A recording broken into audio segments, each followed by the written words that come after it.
Olá, pessoal, tudo bem? Primeiramente, eu gostaria de agradecer o GRI por estar participando do Comitê Jurídico. Eu sou Vinícius Ribeiro, sou diretor jurídico e de operações da Teriva Urbanismo, é uma loteadora. Nós hoje estamos presentes em 14 estados da federação, muito voltado em polos regionais com franco desenvolvimento. Para entrevistar o Luiz Carvalho, que é sócio e diretor da Oca Gestão de Recebíveis. Seja bem-vindo aí, Luiz. Muito obrigado. Luiz, eu te chamei aqui hoje para a gente falar um pouco sobre loteamento, sobre gestão de recebíveis, porque uma coisa que eu falo muito no nosso mercado é que o mercado de loteamento ele é formado, acaba tendo dois grandes negócios, né? O primeiro é a questão do loteamento, então a construção, toda a parte de aprovação, toda a parte de comercialização, que já é um negócio por si só muito pesado. Já visto a entrevista do Zé Eduardo no primeiro episódio aqui do GR Club. E a outra parte é a questão financeira mesmo, da gestão desses recebíveis, e há players que fazem isso de diversas formas. Há gente que terceiriza com servicers, há players que fazem isso internamente, e tem até uma terceira derivada da primeira da terceirização, que sai terceirizando por camadas. Então, terceiriza a secretaria de vendas, terceiriza a cobrança, terceiriza a parte de boletagem, enfim. Eu queria saber quais os benefícios da escolha de cada um desses pontos e quais os trade-offs mesmo de escolha dos loteadores nesses pontos aí que você enxerga. Legal, ótima pergunta. Bom, primeiro, obrigado pelo convite. É um prazer falar sobre esse tema, né, que é tão interessante. Você comentou um pouco, né, sobre o aspecto financeiro. Eu acho que vale lembrar que grande parte dos empreendedores imobiliários, eles dependem de uma estrutura financeira para conseguir equalizar os múltiplos fluxos de caixa que eles têm dentro do projeto, né? Então, a gente sabe que um projeto ele precisa ser construído depois de lançado, ali, normalmente, tipicamente, entre 2 e 3 anos, e o recebimento das vendas que ele vai ter daquele projeto acontece em 10, 12, 15 vezes, dependendo ali do modelo comercial que é feito de parcelamento na ponta. Esse desequilíbrio financeiro é super sensível para o sucesso do empreendedor. E nesse ponto que essa gestão de recebíveis acaba ajudando muito para conseguir equilibrar esse balanço e permitir que o projeto tenha sucesso. E tem vários fatores que acabam impactando isso, e isso também é relevante para as escolhas que o empreendedor faz. Muitas vezes ele acaba negligenciando o que acontece depois da venda e tendo efeitos negativos dentro desse equilíbrio financeiro. Vou dar alguns exemplos aqui, tá? Um exemplo até de um tema que começa antes da venda, que muitas vezes é negligenciado também, que é a escolha da estrutura da venda que vai ser feita. Então, a gente pode escolher modelos de venda que vão ser baseados em alienações fiduciárias para proteger um pouco o empreendedor de um eventual ponto de distrato de um contrato, quando ele tem uma construção dentro desse contrato, até escolhas que vão ser mais baseadas em contratos de compromissos de compra e venda, que vão ser um pouco mais simples, com menos requisitos de registro, e menos burocráticos e mais baratos, para permitir uma velocidade de venda um pouco mais rápida, e até estruturas que oscilam, né, entre um e outro ao longo do ciclo de vida do contrato, né? Esse é um exemplo de uma decisão que acaba impactando essa capacidade de recuperar contratos, né, em distrato e equalizar um pouco esse fluxo, né? Tem uma outra questão que é de fato a capacidade de ter uma equipe, uma estrutura capaz de equalizar esse recebível ao longo do tempo de vida do cliente, né? Então, para a gente conseguir estruturar, seja envio de boletos, seja cobrança, ter uma estrutura, ter um time capaz de atender o cliente nas diversas demandas que ele tem ao longo do ciclo de vida, de sessões, de renegociações, de termos de quitação.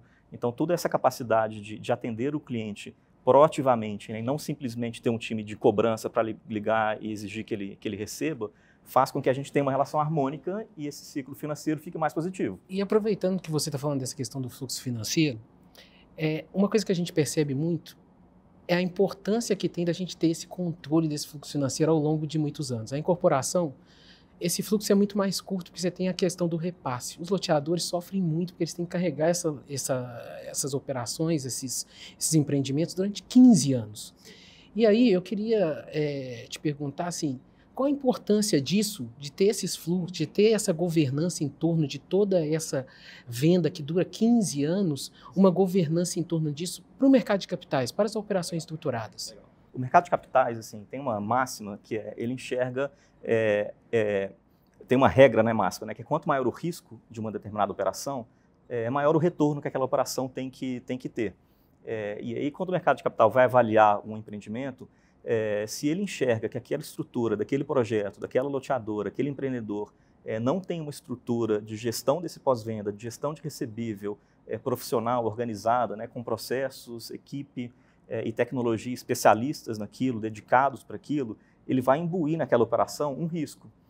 Porque ele já, né, tem uma experiência longa e já viu que quando essa estrutura não tem essa parte especializada, podem acontecer problemas que não vão ser resolvidos de uma maneira satisfatória. Quando o mercado financeiro ele identifica aquele risco, ele vai querer uma taxa de retorno maior.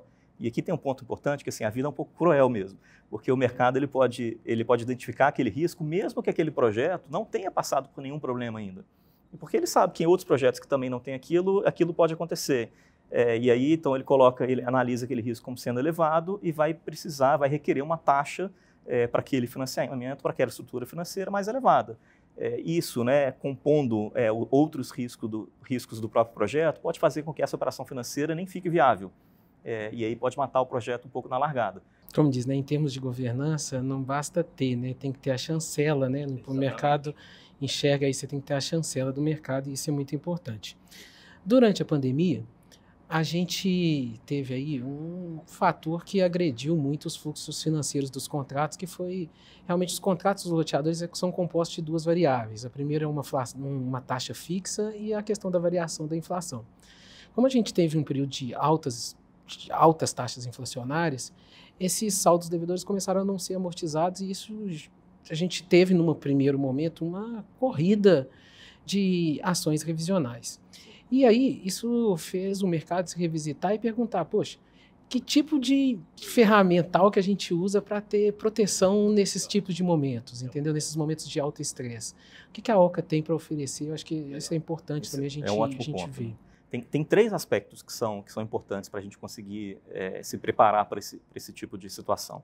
O primeiro ponto é ter contratos bem redigidos. E aqui é importante que bem redigido de fato, né? Não é juridicamente perfeito, além de ser juridicamente perfeito, ele precisa ser claramente inteligível por compradores, por clientes que não são advogados, que não trabalham com revisão de contrato na sua profissão. Então, e isso é super importante para evitar litígios, né, depois, né, para evitar mal entendimentos, mal interpretações do próprio contrato. E aí tem técnicas para isso, né? A gente pode usar desde tabelas para exemplificar, ser bem explícito como é que se dão os temas mais sensíveis que a gente entende que são eventualmente questionados, como correções, parcelamentos, multas por atraso, tudo isso tem que estar muito claro para o cliente. Esse é um primeiro ponto. O segundo ponto, tem que ter uma estrutura, uma equipe que está lá na frente em contato com o cliente, seja da equipe de atendimento, de pós-venda, seja da equipe de secretaria de vendas, que tenha capacidade de negociação e de diálogo com o cliente final. Porque quando o cliente chega com alguma questão, com algum ponto, com alguma dúvida, se a equipe está genuinamente interessada em resolver aquela questão, a probabilidade daquilo ser resolvido de uma maneira saudável é muito maior. E isso a gente consegue fazer contratando pessoas com perfil adequado, fazendo treinamento e mais treinamento. Então, é um ponto também que é um perfil muito específico para conseguir lidar com esse tipo de situação.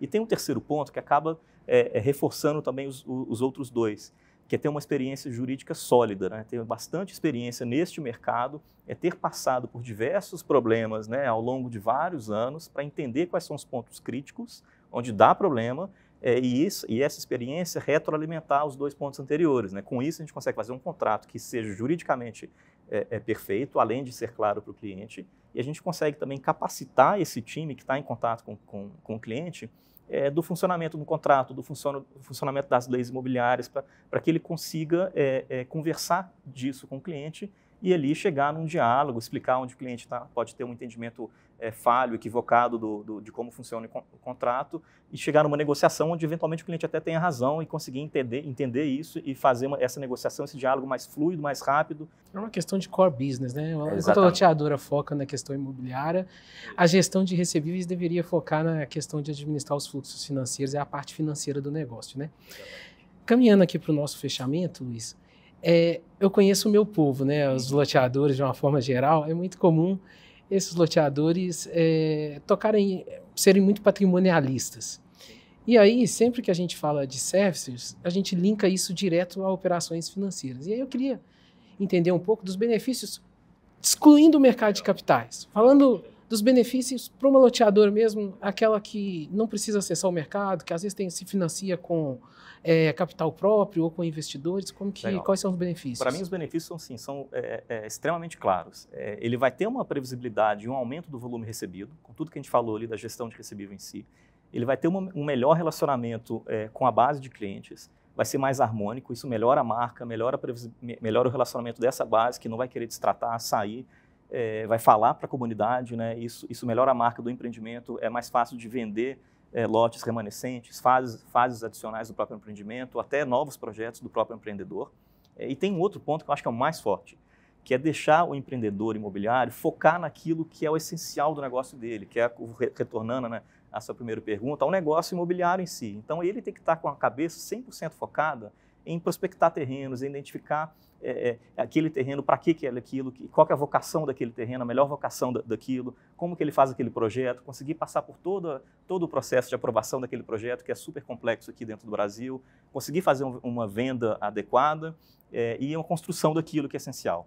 E aí deixa a gestão de recebíveis na mão de uma equipe, de uma estrutura que, de fato, tem foco naquilo, né? Pessoas, processos e tecnologia especializadas naquilo permitem com que ele tenha um foco no negócio central dele. Luiz, quero te agradecer, muito obrigado aqui pela sua presença. O GRI agradece a sua presença aqui no nosso comitê jurídico e parabéns, vocês estão de parabéns. Muito obrigado.